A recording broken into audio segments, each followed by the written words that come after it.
The soup, the stink, and the rope. Hey guys.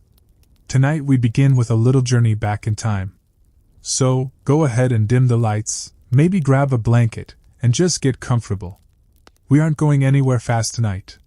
In fact, we are going to a place where moving fast was usually a recipe for falling into an open sewer or getting run over by a carriage that had absolutely no intention of stopping.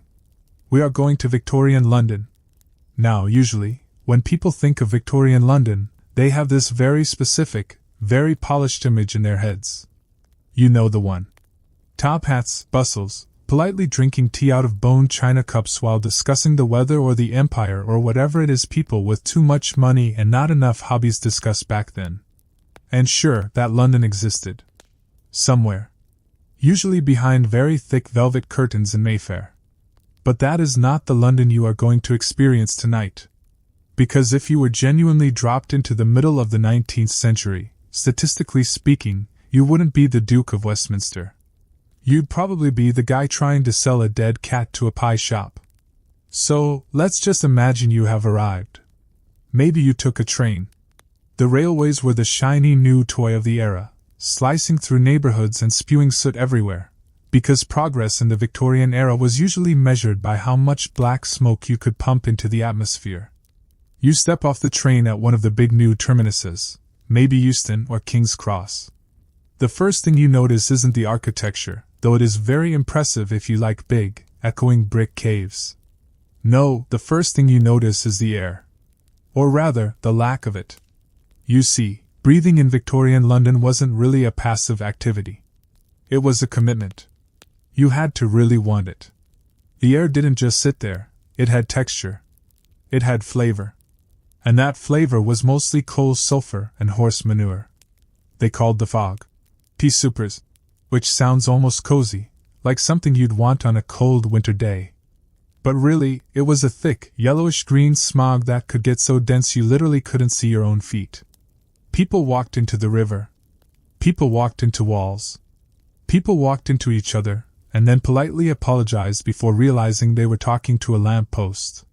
It was less like weather and more like living inside a very dirty chimney. So you're standing there on the platform, coughing up a little bit of the Industrial Revolution, and you decide you need to find somewhere to stay. Now, this is your first major hurdle in surviving this city. If you have money, congratulations, you can go to a hotel. But let's assume, for the sake of the narrative, that you are like the vast majority of Londoners at the time, broke, tired, and regretting most of your life choices. You step out onto the street. The noise is immediate. It's a constant, grinding roar of iron wheels on cobblestones, shouting costermongers, and the omnipresent clatter of hooves. And speaking of hooves, let's talk about the ground. You are going to want to watch your step. And I mean really watch it. Because the streets of London were paved with, well, let's just say, organic matter. Thousands of horses worked in the city every day. They pulled buses, cabs, delivery carts, hearses. And horses, as biological entities, have certain biological needs. The result was tons, literal tons, of manure deposited on the streets daily. Crossing the road wasn't just a traffic hazard, it was a hygiene crisis. There were actually people, called crossing sweepers, whose entire job was to sweep a little path through the muck for you in exchange for a penny. If you didn't have a penny, well, I hope you brought your boots. But let's float over to the issue of housing. You need a roof over your head because night is falling, and Victorian London at night is not a place for the faint of heart. The gas lamps are flickering, casting those long, creepy shadows that Jack the Ripper movies love so much, and you really don't want to be out here. So, where do you go? If you are truly destitute, you might head to the East End. Places like Whitechapel or Spitalfields. Here, the concept of personal space was just a funny joke people told. You could try a common lodging house. These were basically the hostels of the era, but without the Wi-Fi or the safety regulations. For a few pennies you could get a bed. But bed is a strong word. Sometimes it was a pile of straw. Sometimes it was a wooden box that looked disturbingly like a coffin, which they called a four-penny coffin. You literally slept in a wooden box on the floor. It was supposed to be charitable, keeping you off the cold ground, but really it just looked like practice for the inevitable. If you didn't have 4 pennies, maybe you had 2. For 2 pennies, you could experience the luxury of the 2-penny hangover. This is exactly what it sounds like. You didn't get a bed. You got a bench. But because people would fall off the bench when they fell asleep, they strung a rope in front of you. You leaned over the rope, draped your arms over it, and slept like wet laundry. In the morning, the landlord would just cut the rope, and everyone would wake up by face-planting onto the floor. It was efficient, I suppose. A very Victorian solution to a human problem, cruel, practical, and slightly hilarious in a dark way. Let's say you managed to survive the night without contracting typhus from your rope neighbors. Morning comes. The rope is cut. You've hit the floor. Now you are hungry. Finding food in Victorian London was easy. Finding food that wouldn't kill you was the tricky part. There was no FDA. There were no health inspectors. There was just a free market of adulteration. You might see a street vendor selling milk. Ah, you think, some fresh milk. Wrong. That milk has probably been watered down. And to make it look creamy again, they might have added chalk. Or plaster. Or pureed sheep brains. Yes, that was a real thing. Because nothing says part of a complete breakfast like concealed brain matter. Bread was another gamble. White bread was the status symbol. The whiter the bread, the fancier you were. But flour was expensive. So bakers would bulk it up with alum, a chemical used to whiten paper. It made the bread look beautifully white, but it also messed up your digestion something fierce.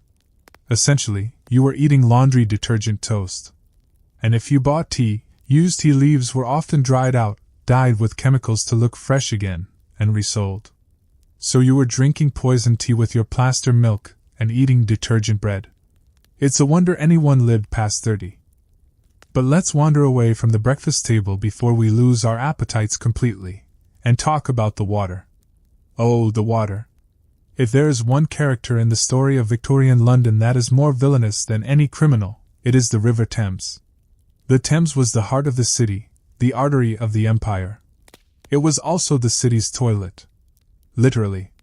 All the sewers, all the factory runoff, all the dead animals, everything went into the river.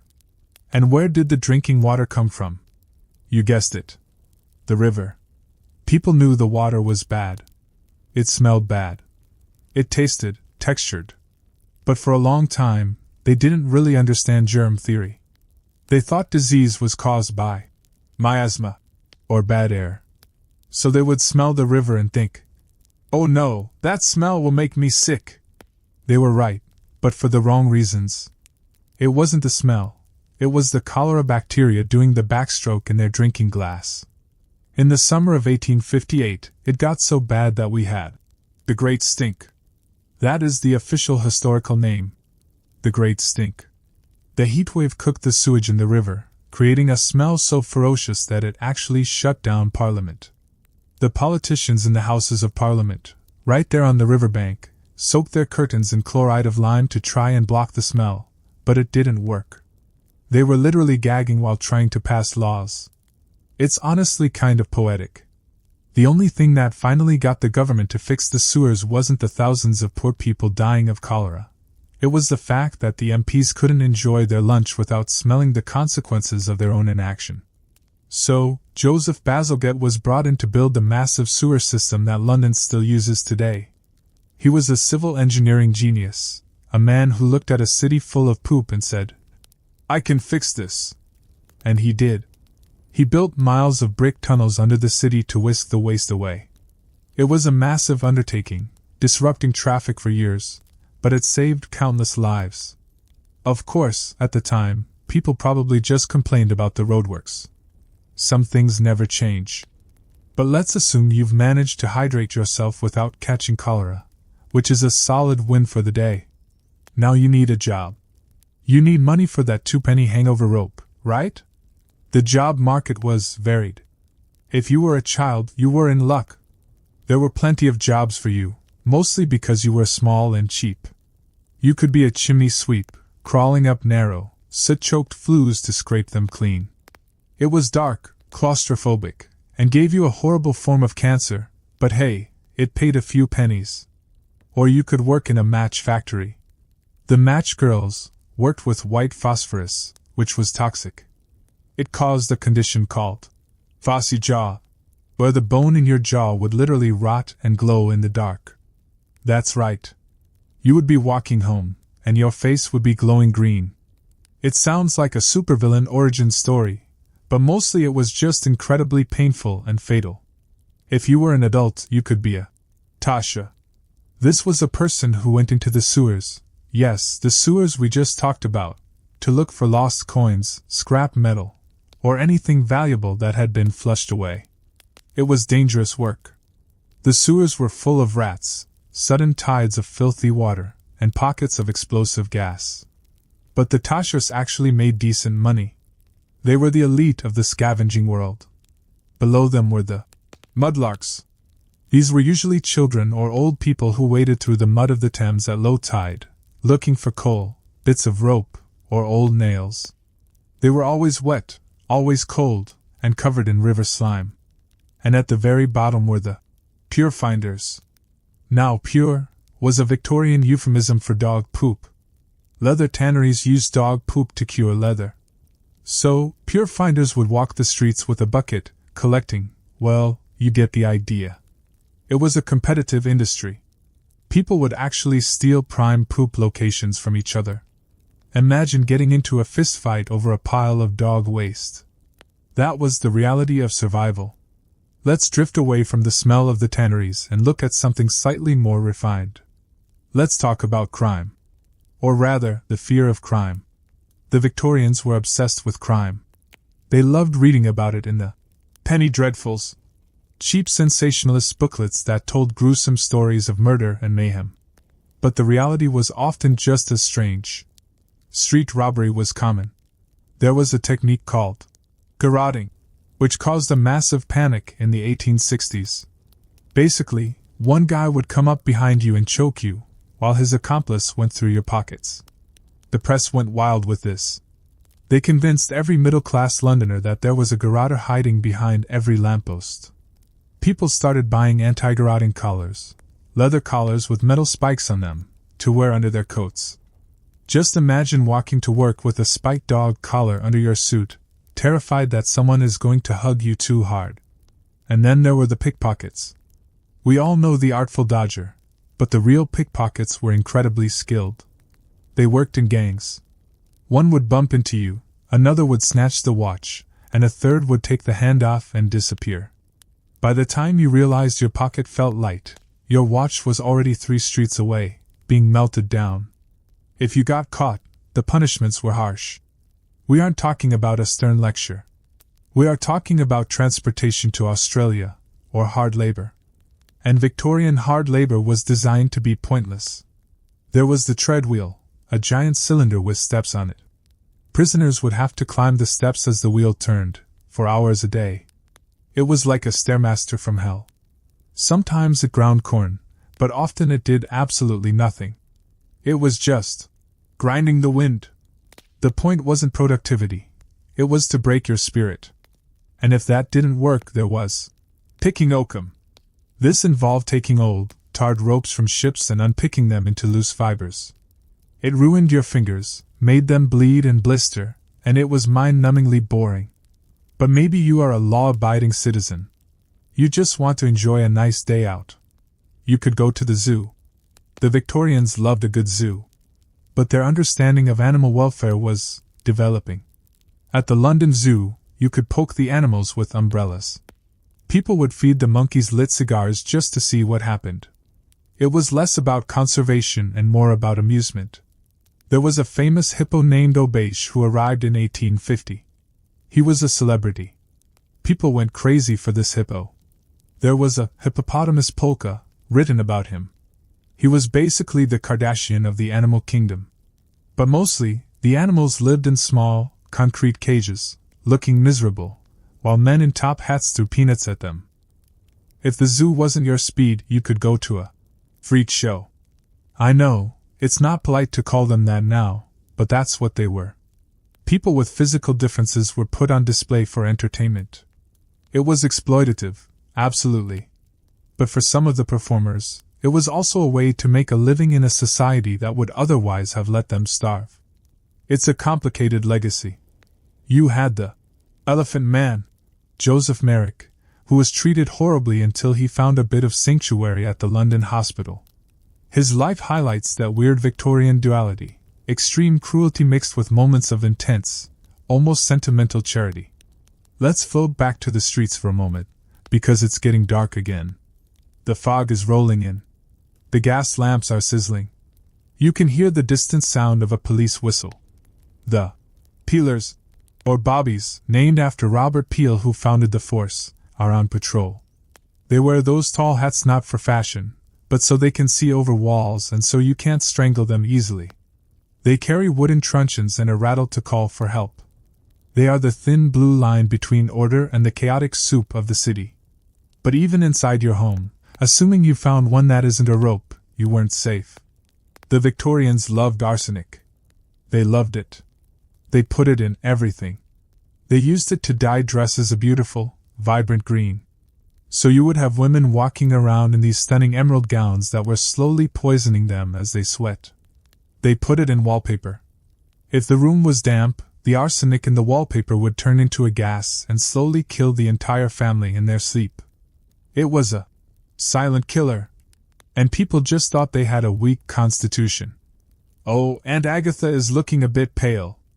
No, Aunt Agatha is inhaling her living room walls. They even used arsenic in cosmetics. Because nothing says healthy glow like a little bit of heavy metal poisoning. It really gives you that translucent, near-death look that was so fashionable at the time. And let's not forget the baby bottles. They invented these glass bottles with long rubber tubes. They were very convenient because the baby could feed itself. They called them murder bottles. Why? Because you couldn't clean the tubes. Bacteria would grow inside the rubber, and the babies would drink it and die. It took them decades to figure that out. Decades. Survival in Victorian London was really just a game of chance. You had to dodge the traffic, the smog, the water, the milk, the bread, the wallpaper, your own clothes, and the guy with the garrote wire. It was a gauntlet. But it was also a place of incredible energy. This was the center of the world. The telegraph wires were buzzing with news from India and America. The underground railway was being dug, a feat of engineering that seemed impossible. Bridges were soaring over the Thames. It was a city that was eating itself and rebuilding itself at the same time. And amidst all this grime and death, people were living. They were falling in love, having arguments, writing books, drinking gin, and complaining about the weather. Just like today, really. Except today, your wallpaper probably won't kill you. Probably. So, as we leave our imaginary traveler standing on a street corner, debating whether to risk the twopenny rope or try to sleep in a doorway, we can take a deep breath of our own, relatively clean air. We can appreciate that our water comes from a tap and not a cholera-infested river. And we can be thankful that if we want milk, we don't have to worry about sheep brains. The saw, the syrup, and the train for the dead. So, we have established that the air is trying to choke you, the water is trying to poison you, and the wallpaper is actively plotting your demise. But let's say, against all odds, you've managed to secure a job as a tosher, you've found a corner of a room that isn't currently leaking arsenic gas, and you've eaten a piece of bread that was only 30% laundry detergent. You are doing well. You are winning at Victorian London. But then you get a cough. Or a fever. Or maybe you just stepped on a rusty nail while wading through the Thames looking for scrap metal. Now you have to deal with the second boss level of Victorian survival, the medical system. If you thought the sewers were scary, wait until you meet a Victorian doctor. Now, don't get me wrong, they were trying. They really were. But this was a time when medical science was in that awkward teenage phase where it thought it knew everything but actually knew less than nothing and was mostly just dangerous to everyone around it. Let's walk into a hospital. St. Thomas's or Guy's Hospital. The first thing you notice is the smell. It's a mix of stale air, unwashed bodies, and something oddly sweet, like rotting fruit. That's gangrene. It was everywhere. You see, doctors in the early to mid-Victorian era didn't believe in germs. Germs were a fantasy. They were microscopic fairy tales. Doctors believed that a gentleman's hands were naturally clean. So, a surgeon would come straight from dissecting a cadaver in the morgue, walk into the delivery room to deliver a baby, and not wash his hands. If you suggested he wash his hands, he would be offended. He's a gentleman. His dirt is dignified. Surgeons actually took pride in how dirty their aprons were. They wore these heavy, frock coats covered in dried blood and pus from previous operations. The stiffer the coat, the more experienced the surgeon. It was like a gruesome merit badge. Look at me, my coat can stand up on its own, I must be a genius. Meanwhile, you're lying there on the wooden table, looking at that coat and wondering why your odds of survival just dropped to zero. And let's talk about the surgery itself. Anesthesia was in its infancy. Chloroform and ether were starting to appear, but many old-school surgeons didn't trust them. They thought pain was a stimulant that kept the patient alive. A little bit of screaming was good for the constitution, apparently. So, speed was everything. The mark of a great surgeon wasn't precision, it was velocity. You wanted a guy who could hack a leg off before your brain fully registered what was happening. Enter Robert Liston. He was the rock star surgeon of the era. He was 6'2", incredibly strong, and he operated like he was trying to beat a world record, which he often was. He could amputate a leg in under 2.5 minutes. Crowds would gather to watch him. He'd shout, "Time me, gentlemen!" And then, swoosh, dust and limbs flying everywhere. There's a famous story about Liston that perfectly sums up Victorian surgery. During one particularly speedy amputation, he was moving so fast that he accidentally cut off the fingers of his assistant, who was holding the patient's leg. Then, swinging the knife back, he slashed the coat-tails of a spectator who was watching too closely. The spectator, thinking he'd been stabbed, died of shock on the spot. The patient died of gangrene. The assistant died of gangrene. It remains the only surgery in history with a 300% mortality rate. 3 people died, and only one was the patient. That is efficiency. So, maybe you decide to skip the hospital. I'll just treat myself at home. You say. I'll go to the chemist. Good luck with that. The pharmacy was a candy store of addiction and poison. You could walk in and buy arsenic, strychnine, and cocaine over the counter. But the king of Victorian remedies was laudanum. Laudanum was a tincture of opium dissolved in alcohol. It was the aspirin of the 19th century. Headache? Laudanum. Toothache? Laudanum. Sad because it's raining and you live in a box? Laudanum. It was cheaper than gin and technically a medicine, so it was respectable. You had high society ladies sipping it from crystal bottles to deal with their nerves, and you had working class mothers giving it to their babies to keep them quiet while they worked in the factories. They called the baby version Godfrey's Cordial, or Mother's Helper. It was basically opium syrup for infants. It kept the babies quiet, sure, mostly because it was slowly suppressing their respiratory systems. It's horrifying to think about now, but back then, it was just Tuesday.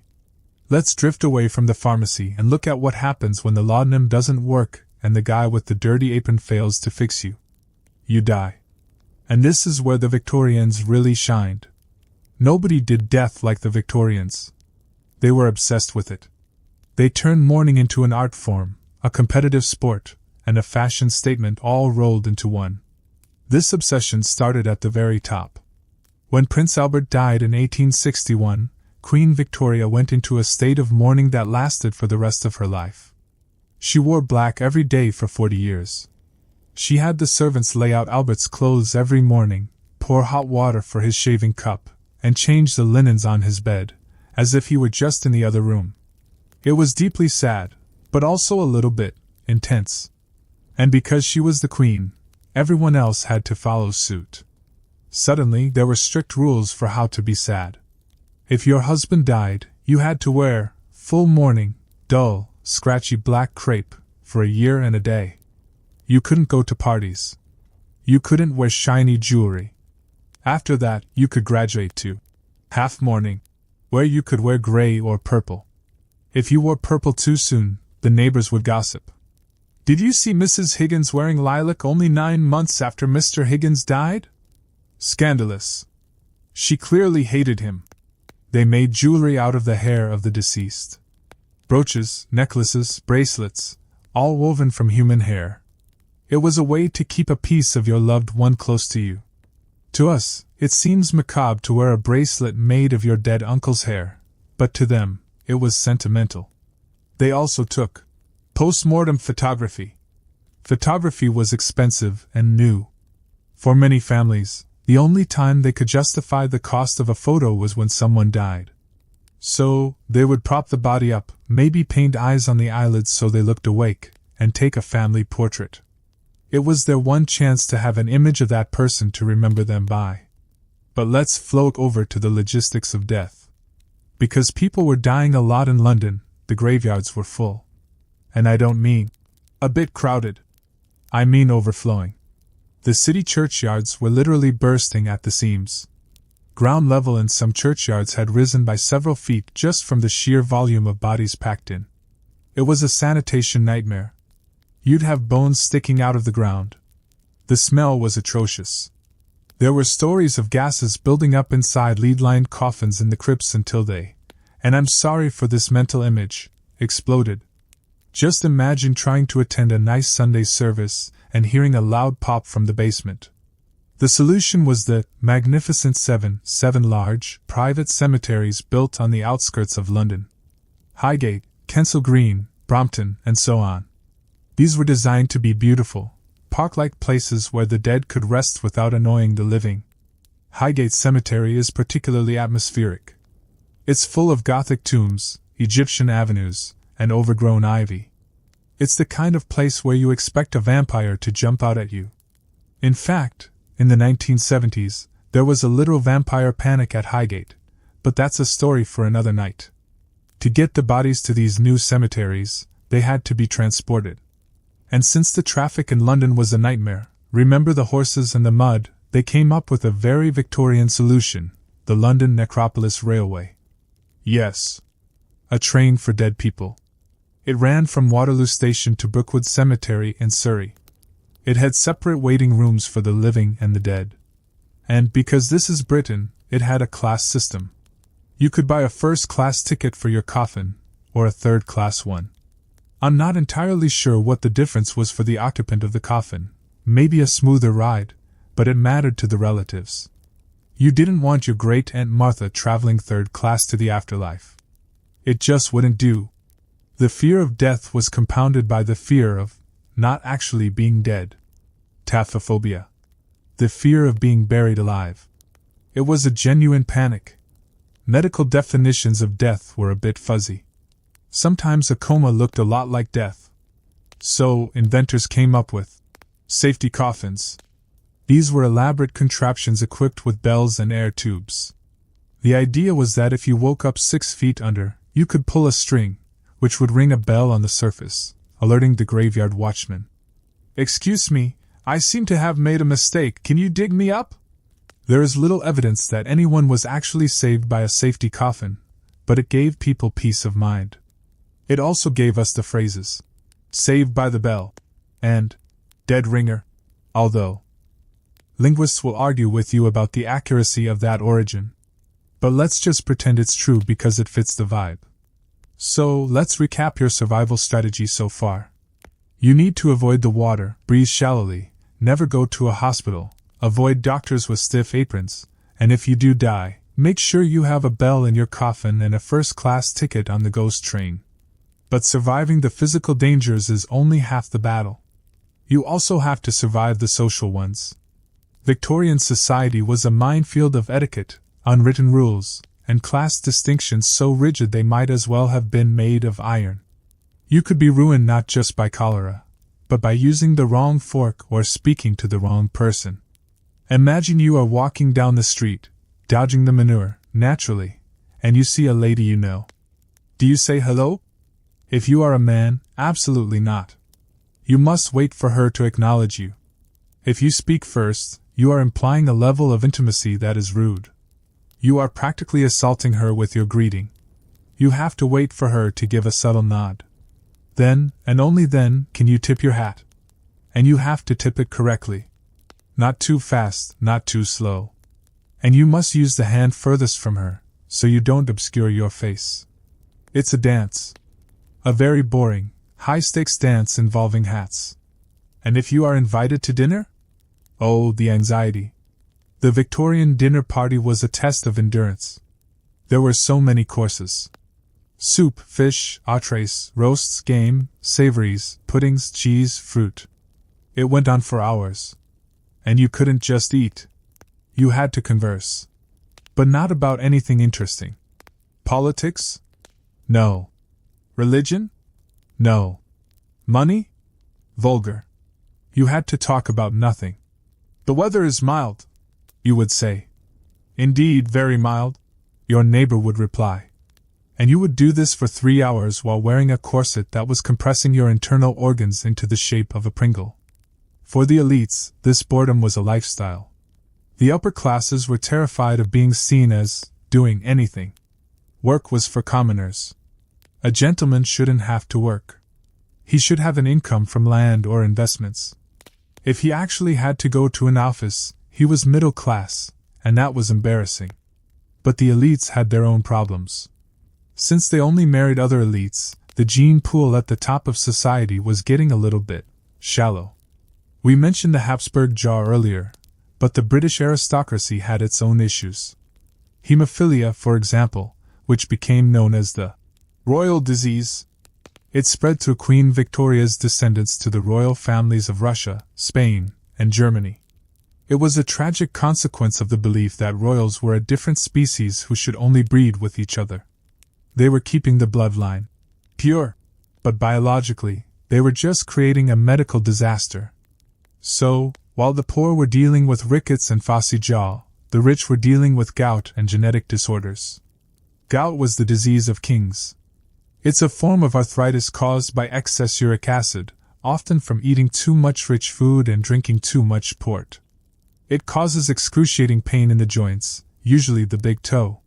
So you have these powerful men, ruling the empire, who can't walk because their toes hurt from eating too much pheasant.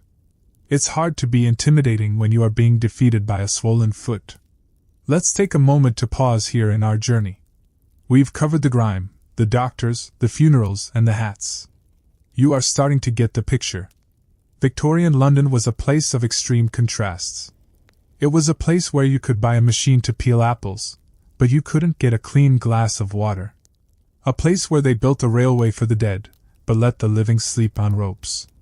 As we move forward into the night, we need to talk about the people who didn't just survive this city, but who exploited it. The criminals, the lurking shadows, and the darker side of the human condition. Because if the cholera didn't get you, there was always someone waiting in the alleyway who would be more than happy to finish the job.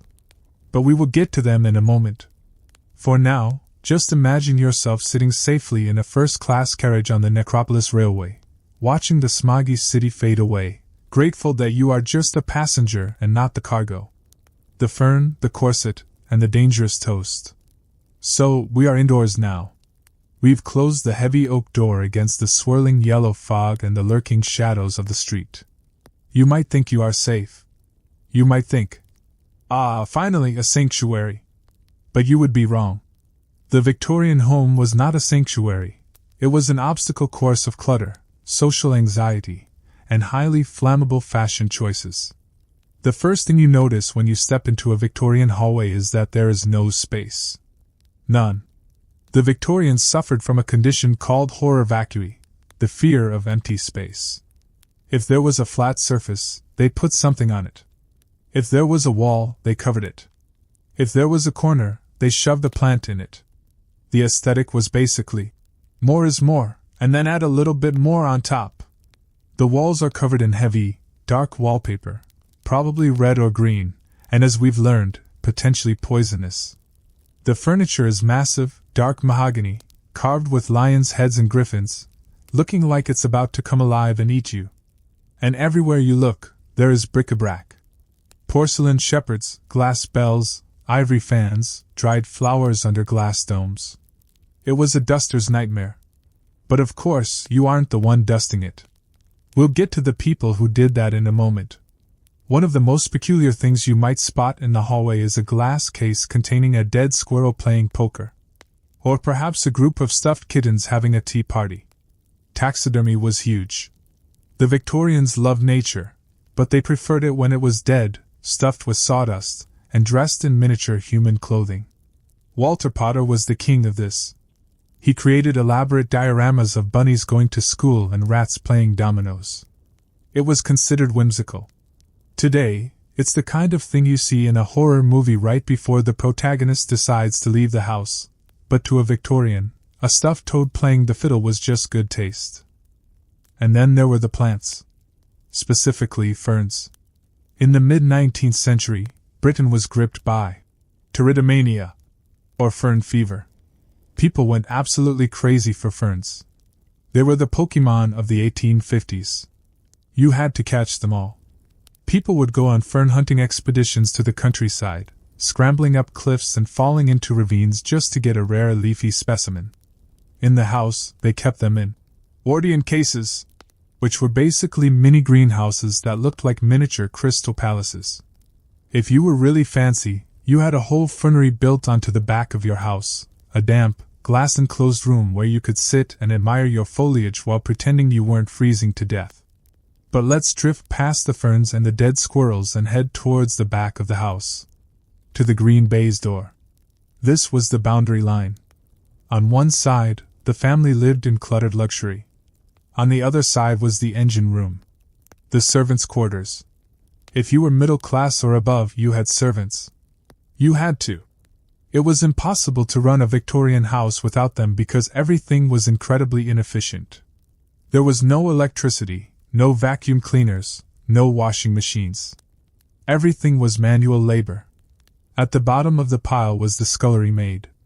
If you are ever time traveling and you get assigned a role, do not be the scullery maid. She was usually a teenage girl, and her entire life was washing dishes. But not with fairy liquid and a sponge.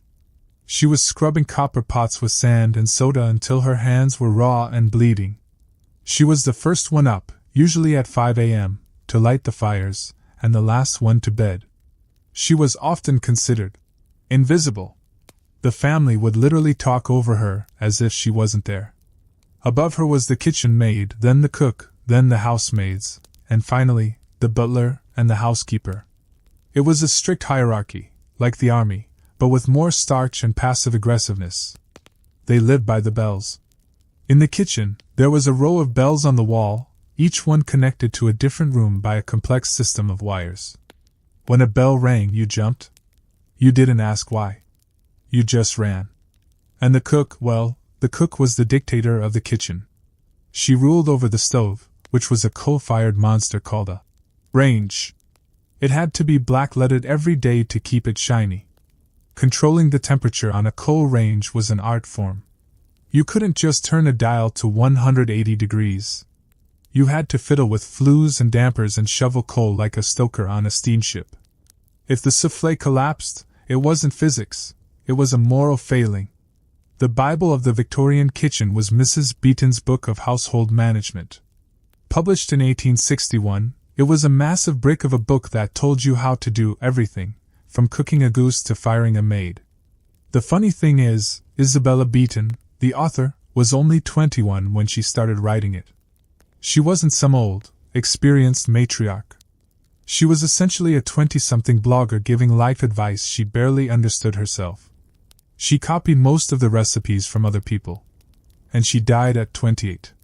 But her book lived on, terrorizing young wives for generations. Some of the recipes were interesting. There was toast water, which was exactly what it sounds like. You toasted a piece of bread until it was black, put it in a jug, poured boiling water over it, let it cool, and drank it. It was considered refreshing for invalids. I suppose if your alternative was gin and laudanum, burnt bread water might seem wholesome. They also loved jellies. Anything that could be suspended in gelatin was suspended in gelatin. tongues, eggs, vegetables. They built towering, wobbling structures of food. It was partly because presentation was everything, and partly because gelatin helped preserve the food by sealing it off from the air.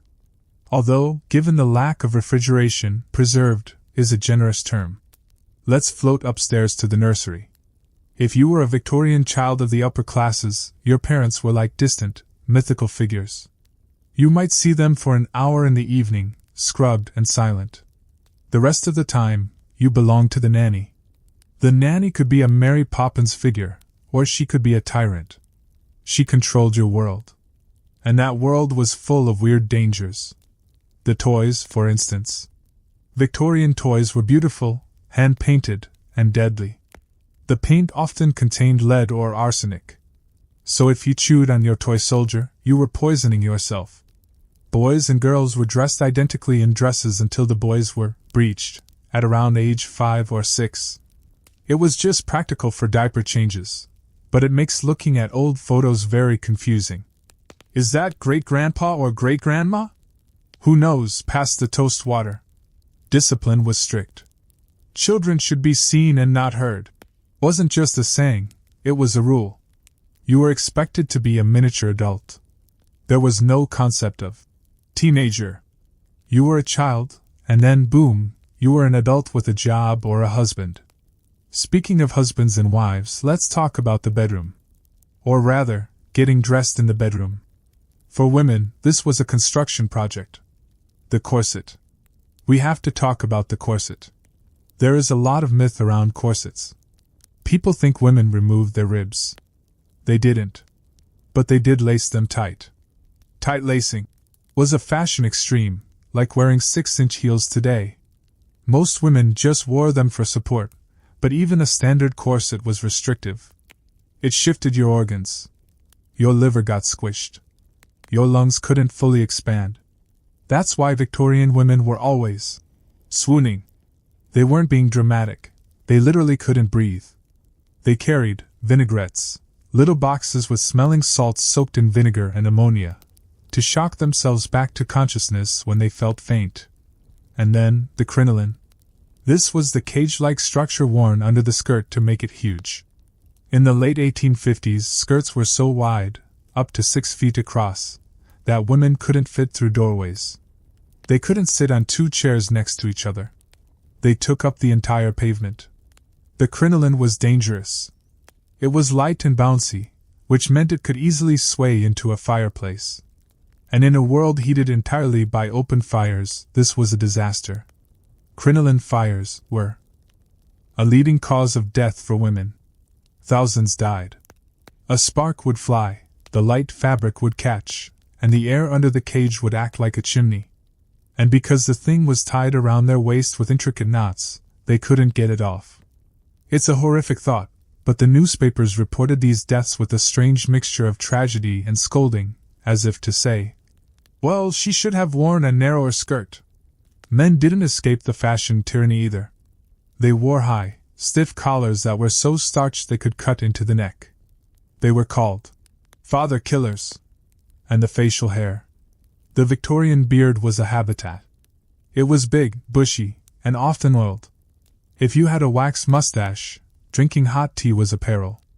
The steam would melt the wax, and your mustache would droop into your cup. To solve this critical humanitarian crisis, the Victorians invented the mustache cup. It had a little porcelain ledge inside the rim with a hole in it. You sipped through the hole, and your mustache stayed dry and perky on the ledge. It's the kind of specific, over-engineered solution the Victorians excelled at. And speaking of oil, men used macassar oil to slick back their hair. It was greasy stuff. To stop the oil from ruining the furniture, women invented the anti-macassar. These were those little lace doilies you still see on the backs of armchairs in your grandmother's house. They weren't just decoration. They were a tactical defense system against greasy heads. Now, let's imagine it's evening in the Victorian home. The gas lamps are lit. Gas lighting was a revolution. It was brighter than candles, but it had downsides. It hissed. It smelled a bit. And it consumed oxygen. A room lit by gas would get hot and stuffy very quickly. It also released sulfur, which slowly turned the ceiling black and killed those ferns we talked about earlier. So you were sitting in a hot, smelly room, watching your plants die, while your wallpaper slowly released arsenic vapors. Cozy. There was no central heating. You had a coal fire in the main rooms, but the corridors and bedrooms were freezing. Going to bed involved a sprint from the warm drawing room to the icy bedroom. You might use a bed warmer, a copper pan on a long handle filled with hot coals. You slid it between the sheets to warm them up. But if you weren't careful, or if the maid was distracted, the coals could spill and set the bed on fire. So you had the choice of freezing to death or waking up in a bonfire. And then, the final hurdle of the night, the toilet. Or the lack thereof. For most of the Victorian era, indoor plumbing was a luxury. You used a chamber pot, a ceramic bowl kept under the bed. In the morning, the maid had to come and empty it. It was known as the slops. Just another reason to really appreciate modern plumbing. If you did have a water closet, it was often a terrifying contraption with a pull chain that sounded like a collapsing building when you flushed it. And the pipes were often unvented, meaning sewer gas could bubble back up into the house. They called it sewer gas, and they were terrified of it. They thought it carried disease, which, fair enough, it wasn't exactly healthy. But let's sit back in the drawing room for a moment. The family is gathered. The father is reading the Times. The mother is doing needlepoint, because a woman's hands must never be idle. The children are seen and not heard, playing with their lead soldiers. They might decide to entertain themselves with a magic lantern show. This was the precursor to the cinema. A projector that used a gas flame and glass slides to project images onto the wall. Some of the slides were moving, simple animations of a man swallowing a rat or a skeleton dancing. It was mesmerizing in a world without screens. Or maybe they would play a parlor game. The Victorians loved games. But their games were rough. There was Snapdragon. This involved putting raisins in a bowl of brandy, setting the brandy on fire, and then trying to snatch the raisins out of the blue flames and eat them while they were still burning. Let's set food on fire and stick our hands in it. Merry Christmas, indeed. Then there was Reverend Crawley's game. I don't even know the rules, but with a name like that, it can't be good. Or, Are You There, Moriarty? Which involved two people blindfolded, lying on the floor, trying to hit each other with rolled-up newspapers. It was slapstick violence in formal wear. As the evening winds down, and the fire burns low in the grate, the shadows in the corners get longer. The heavy velvet curtains, designed to keep out the drafts and the smog, make the room feel enclosed, almost suffocating. The house settles with creaks and groans. You realize that the Victorian home, for all its velvet and lace, was a fortress. A fortress against the dirt of London, against the cold, against the moral chaos of the outside world. It was a place of strict rules and hidden dangers. A place where a rug could trip you, a wall could poison you, and a skirt could burn you. But it was also a place of innovation. In these cluttered rooms, people were reading Darwin and Dickens.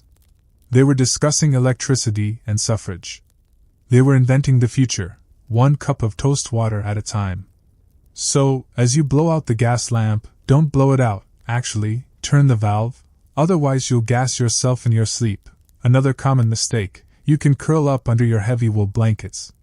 You can listen to the distant clip-clop of a hansom cab on the wet cobblestones outside. You can be glad you don't have to empty the chamber pot in the morning. And you can drift off to sleep, safe in the knowledge that you have survived another day in the 19th century. But don't get too comfortable. Because tomorrow, we have to go to work.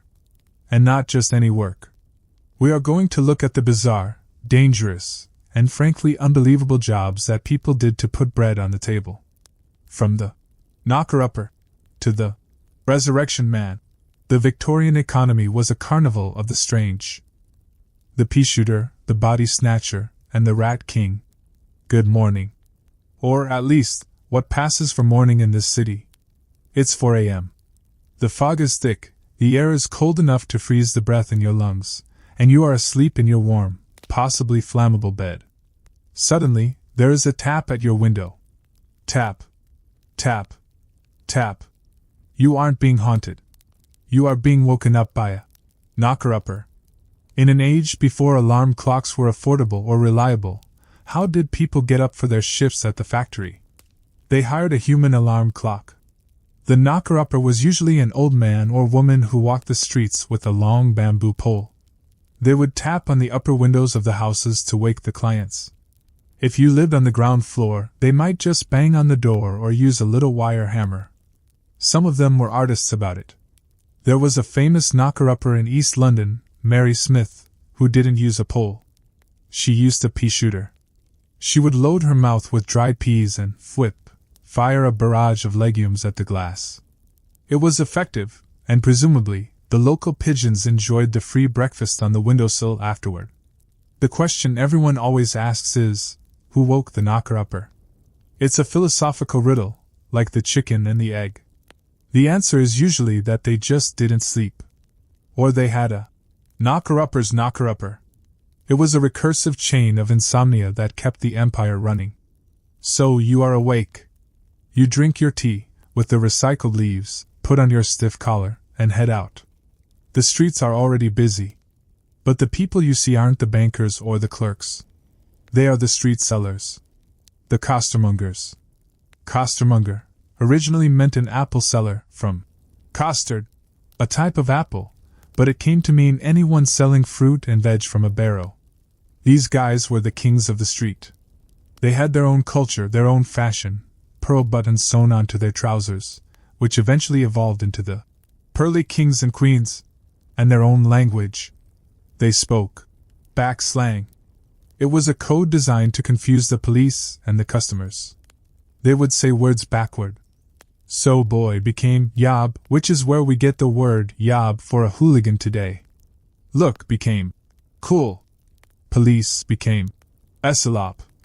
If a costermonger shouted, "Cool the essalop," it meant, "Look out, the police are coming, hide the bad apples."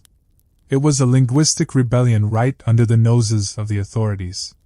But selling apples was a respectable trade compared to some.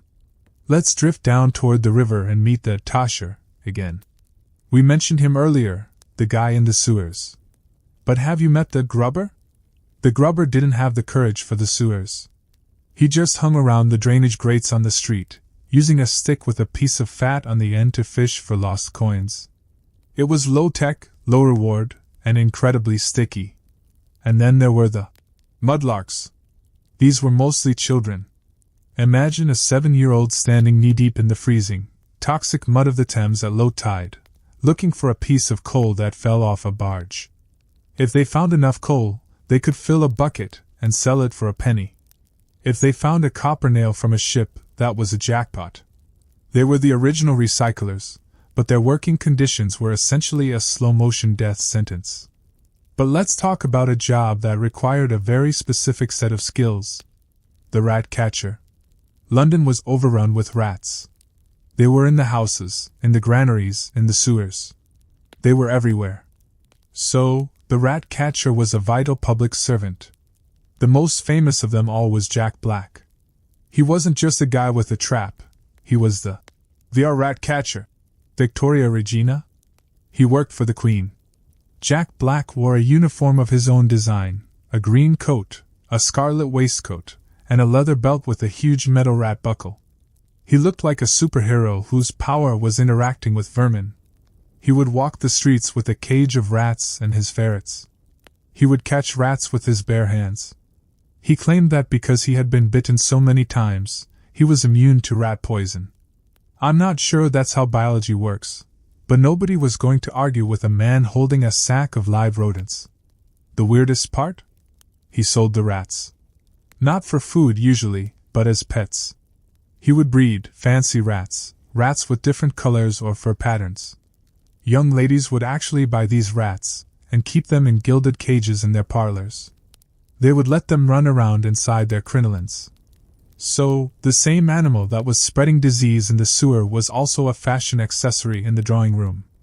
It's that Victorian duality again, revulsion and fascination. But while catching rats was a dirty business, catching bodies was a dangerous one. we have to talk about the resurrection men. Technically, this trade peaked just before the Victorian era, but the fear of it hung over the 19th century like a shroud. Medical schools needed bodies to teach anatomy, but the law said they could only use the bodies of executed murderers. As the legal system became slightly less bloodthirsty and fewer people were hanged, the supply of bodies dried up. But the demand from doctors kept rising. Enter the resurrection men. They weren't bringing people back to life, they were digging them up. They would sneak into graveyards at night, dig a narrow hole down to the head of the coffin, snap the lid, put a rope around the corpse's neck, and drag it out. They could strip a grave in under an hour. The bodies were sold to prestigious surgeons who didn't ask questions. "Oh, you found this gentleman in a sack? Very good, here's 10 guineas. It was a seller's market. The most infamous were Burke and Hare, who decided that digging was too much hard work and just started murdering people to sell the bodies.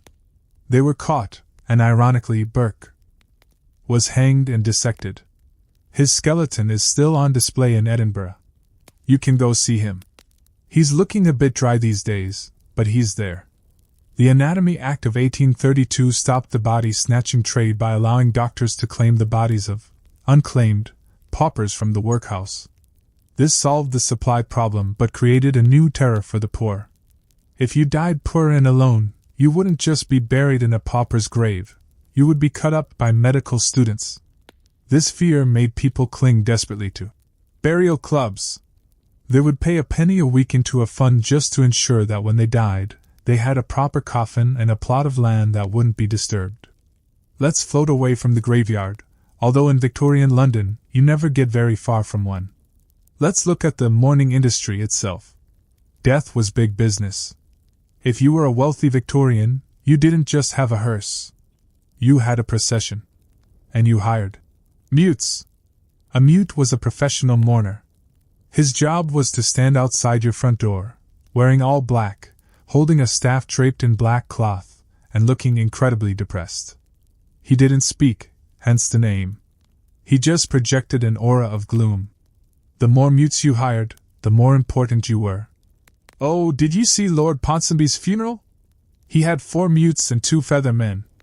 Feather men carried trays of ostrich feathers. It was a status symbol. The problem was, being a mute was a cold, boring job. You were standing outside in the London drizzle for hours. So, the mutes drank. A lot. It was an open secret that the sad, silent sentinel at the door was often completely hammered on gin. There are stories of mutes falling over into the mud, dropping their staffs, or getting into fights with the mutes from a rival funeral across the street. It somewhat ruined the solemnity of the occasion when the symbol of grief was vomiting in the bushes. Speaking of gin, let's talk about where the working class went when the day was finally over. The Gin Palace. London was awash in alcohol. Water was dangerous, tea was expensive, but gin was cheap. In the 18th century, it had been a crisis, the gin craze.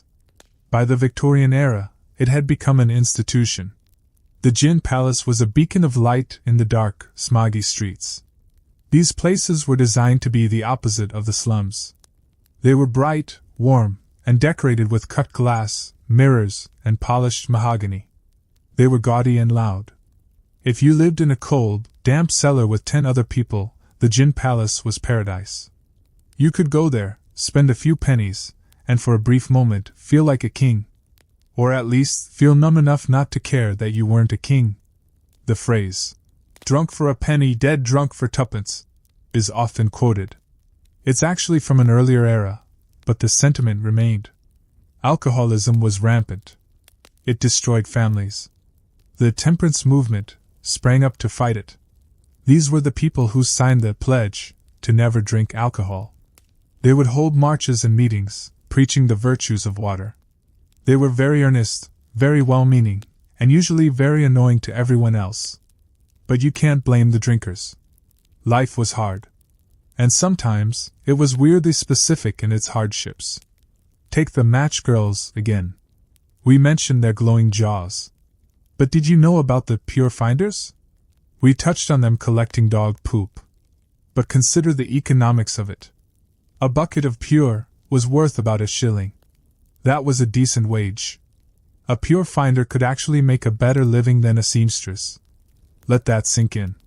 You were better off economically collecting dog waste than making clothes for the aristocracy. The market forces of Victorian London were ruthless and devoid of dignity. And what about the crossing sweepers? These were often disabled veterans or young children who claimed a specific street crossing. They would sweep the manure aside for a pedestrian in exchange for a tip. It sounds like begging, but they saw it as a service industry. They defended their turf. If a rival sweeper tried to take your corner, there would be a broom fight. There was a famous crossing sweeper near the Bank of England who was rumored to be a millionaire in disguise. People would tip him extra just in case he left them something in his will. Spoiler, he wasn't, and he didn't. As we drift further into the night, the noise of the street sellers fades. The costermongers have packed up their barrows. The last mute has stumbled home. The rats are reclaiming the streets. But there is one more job we haven't covered. The job of keeping the lights on. The lamplighter. Before electric streetlights, every single street lamp in London had to be lit by hand, every single night. The lamplighter would walk the streets at dusk with a long pole that had a wick on the end. He would climb his ladder, turn the valve, and light the gas. Pop hiss. Glow. He was a figure of comfort. In a city of shadows he brought the light. Robert Louis Stevenson wrote a poem about him. For we are very lucky. With a lamp before the door, Slash and Leary stops to light it as he lights so many more. It's a nice image to hold on to. The idea that amidst the filth, the crime, and the struggle, there was someone whose only job was to push back the dark, one lamp at a time. But the dark was always waiting.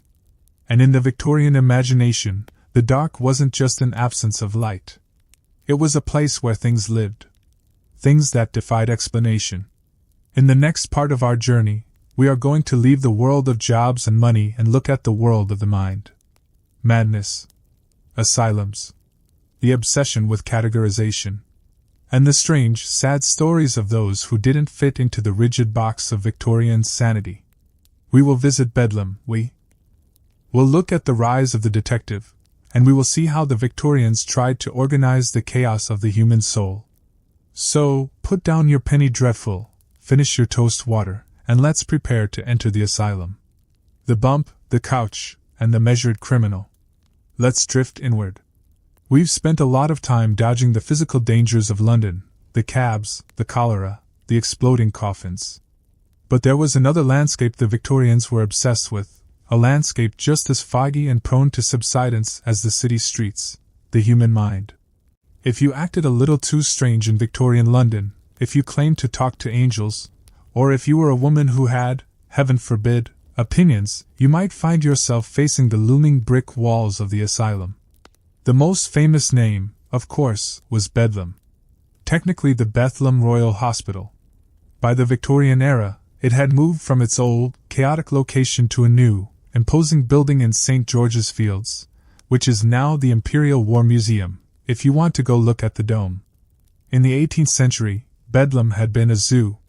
Literally. People paid a penny to go and poke the lunatics with sticks. It was Sunday entertainment. By the Victorian era, thank goodness, they had stopped the public tours. They were trying to be more scientific. But their science was, well, it was Victorian. They believed in moral management. The idea was that madness was a loss of self-control, often caused by immorality or excess. So, the cure was discipline, routine, fresh air, and gardening. If you were depressed, go plant some cabbages. If you heard voices, prune the roses. It was the belief that a nice, stiff regiment of horticulture could cure schizophrenia. But if the gardening didn't work, things got darker.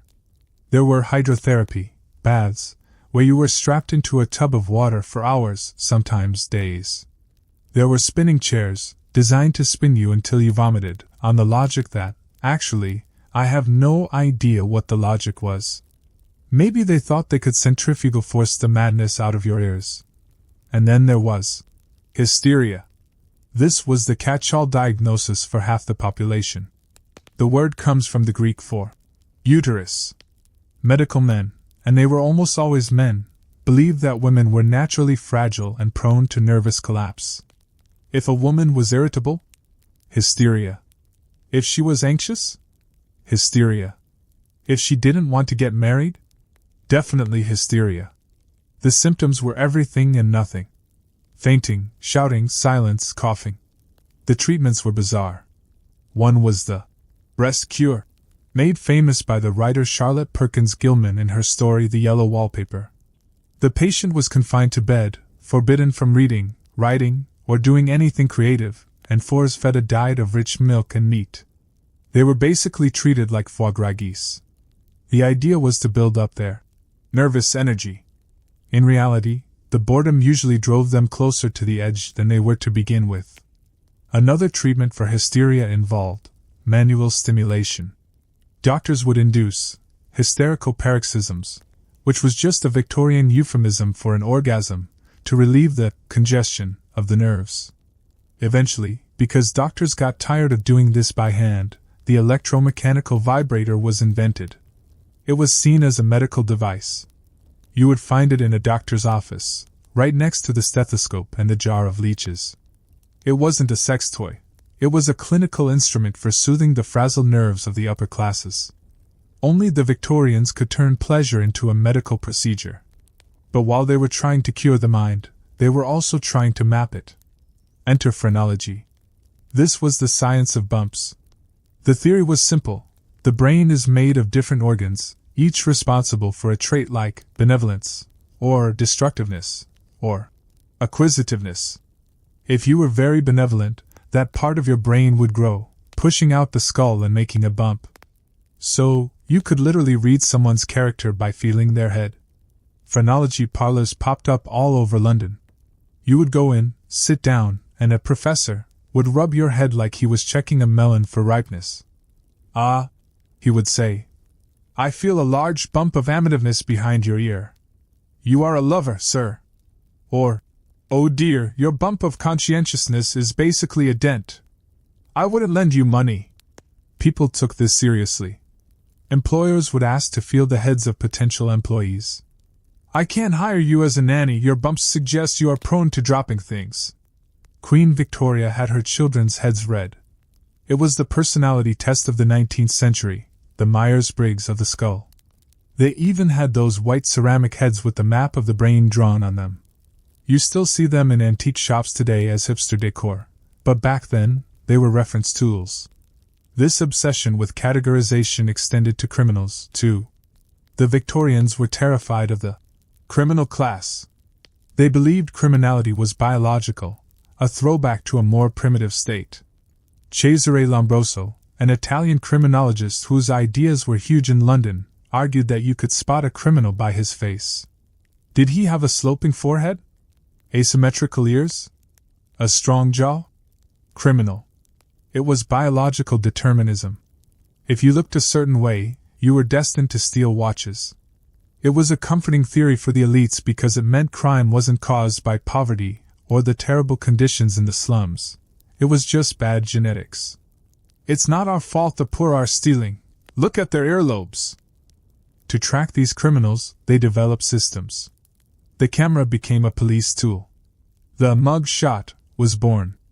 Before that, police had to rely on memory or written descriptions. Looking for a man with a nose that looks a bit like a potato. Now they had a photo. And then came Alphonse Bertillon. He created a system of measuring criminals. They would measure your middle finger, your head circumference, the length of your left foot. The idea was that no two people had the exact same measurements. It was the precursor to biometrics. It was incredibly tedious. Imagine being arrested and having a police officer measure your left pinky finger with a set of calipers. But the real game-changer was fingerprints. Francis Galton, a cousin of Darwin, and a man with some very questionable ideas about eugenics, did a lot of the work on this. He realized that the swirls on your fingertips were unique and didn't change. By the end of the Victorian era, Scotland Yard was starting to use this. The chaos of the city was finally being tamed by the ink pad. This desire for logic, for solving the puzzle, gave birth to the greatest fictional hero of the age, Sherlock Holmes. Holmes appeared in 1887 in A Study in Scarlet. He was the antidote to the Ripper. The Ripper was chaos, shadow, and unexplainable violence. Holmes was pure reason. He could look at the mud on your shoe and tell you which part of London you had walked through, what you had for breakfast, and that your brother was an alcoholic. Readers loved him. They lined up to buy the Strand magazine. They loved him because he made the terrifying city feel knowable.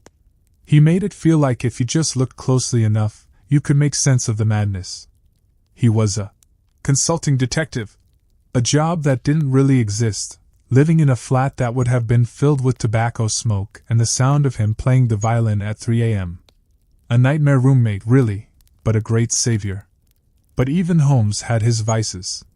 He injected cocaine when he was bored. A 7% solution. Again, legal at the time.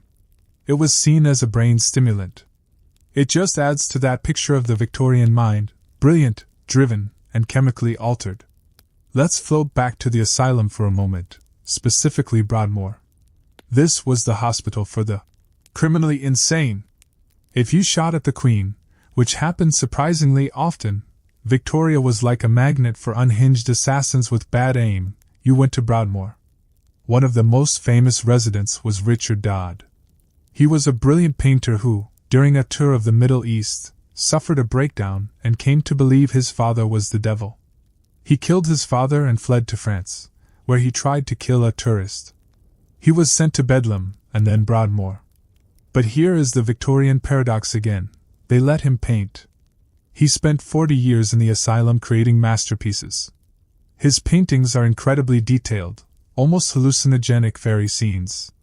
The fairy feller's masterstroke took him 9 years to paint. It is tiny and obsessive. You can feel the intensity of his mind in every brushstroke. The asylum wasn't just a prison. For him, it was a studio. A quiet place where the world couldn't hurt him, and he couldn't hurt the world. So, we have a society that is trying to measure heads, map fingerprints, and categorize every type of madness, all while suppressing their own anxieties under a layer of heavy wool and stiff manners. It was a pressure cooker. And sometimes, that pressure leaked out in the form of mesmerism. This was an earlier fad that hung around. The idea of animal magnetism. A mesmerist would wave his hands over you and put you into a trance. It was stage hypnosis. People would do silly things or claim to be cured of ailments. It was about surrender. In a life where you had to be so rigid, so controlled, the idea of just going limp and letting someone else take the wheel was incredibly appealing. "Look into my eyes," the mesmerist would say. And the Victorian public, tired of the smog, tired of the corset, tired of the fear, would look. And they would sleep. Which is what you should be doing. Drifting. Letting the images of ceramic heads and measuring tapes float away. The Victorian era was a long one. 63 years. When it started, people were riding horses and sending letters with wax seals. When it ended, they were driving cars, using telephones, and watching moving pictures. It was a time of acceleration. The human mind had to run just to keep up.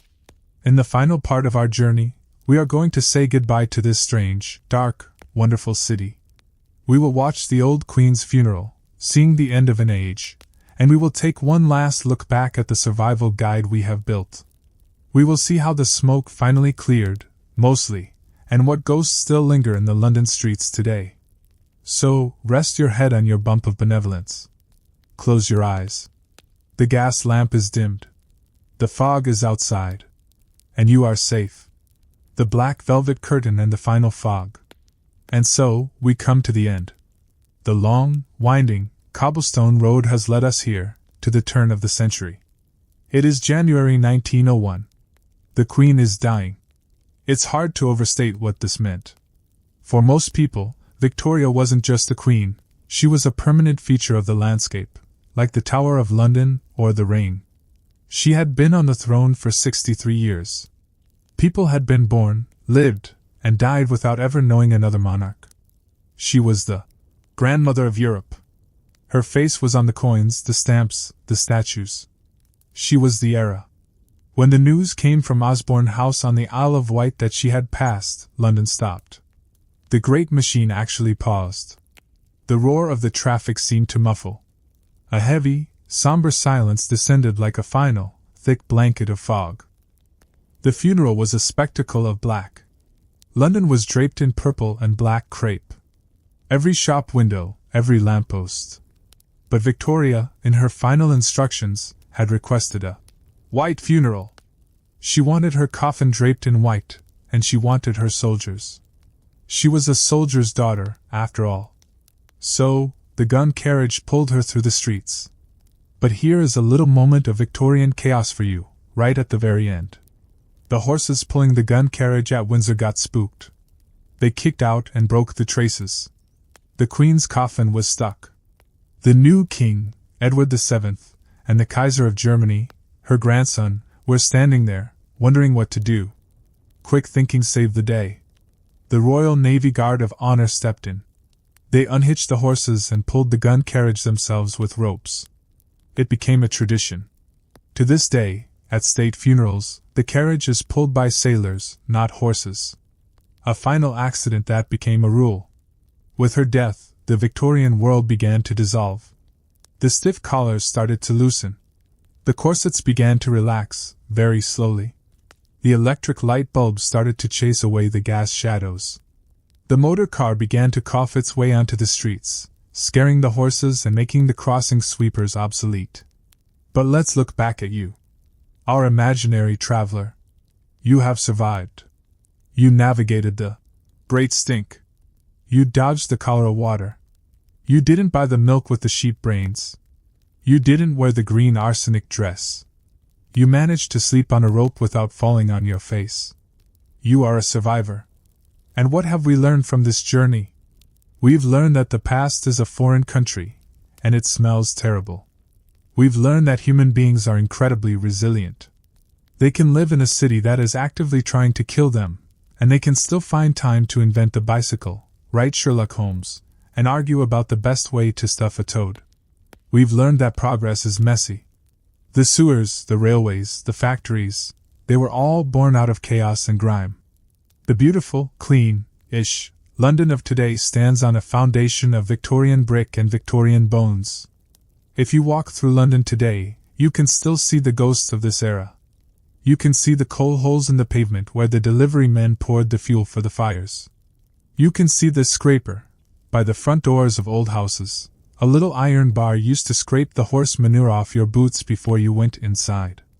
You can stand on the embankment and know that under your feet, Joseph Bazalgette's sewers are still flowing, still doing their job, a silent, smelly monument to engineering. You can visit Highgate Cemetery and see the ivy crawling over the stone angels, reclaiming the tombs of the industrialists and the poets. You can ride the Underground, which still follows those original, smoky tunnels, though the air is a little better now. The fog has lifted. The pea-soupers are gone, banned by the Clean Air Acts. The gas lamps are mostly gone, though there are a few left in Westminster that are still lit by hand every evening, a little nod to the old Leary the lamplighter. But the spirit of the place remains. That mix of grandeur and grit. The feeling that anything could happen around the next corner. So, as we prepare to leave this 19th century world behind, take a moment to appreciate your own surroundings. Feel the softness of your pillow, no straw, no wooden box. Feel the warmth of your room, no drafty windows, no dying fire. Listen to the silence. No clattering iron wheels, no shouting costermongers, no steam whistles. You are safe in the future. The arsenic is in the history books, not the wallpaper. The water in the glass by your bed is clear and pure. The doctors wash their hands. Let the image of the gaslit street fade. The yellow fog thins out, revealing a clear, dark, starry sky. The heavy velvet curtains are pulled back. The clutter of the Victorian parlor, the ferns, the wax flowers, the ticking clocks, dissolves into empty, peaceful space. You don't need to be alert anymore. You don't need to watch for pickpockets or garrotes. You don't need to worry about the workhouse. You have done your shift. You have walked the beat. You have survived the smoke. Now, it is time to rest. The city is sleeping. The river flows quietly to the sea, carrying the history away with the tide. The bells of St. Paul's chime softly in the distance, marking the hour, but they are far away, muffled and gentle. Drift away from the cobblestones. Drift away from the noise. Let the heavy, sleepy weight of history settle around you like a warm quilt. Good night, traveler. Good night, London.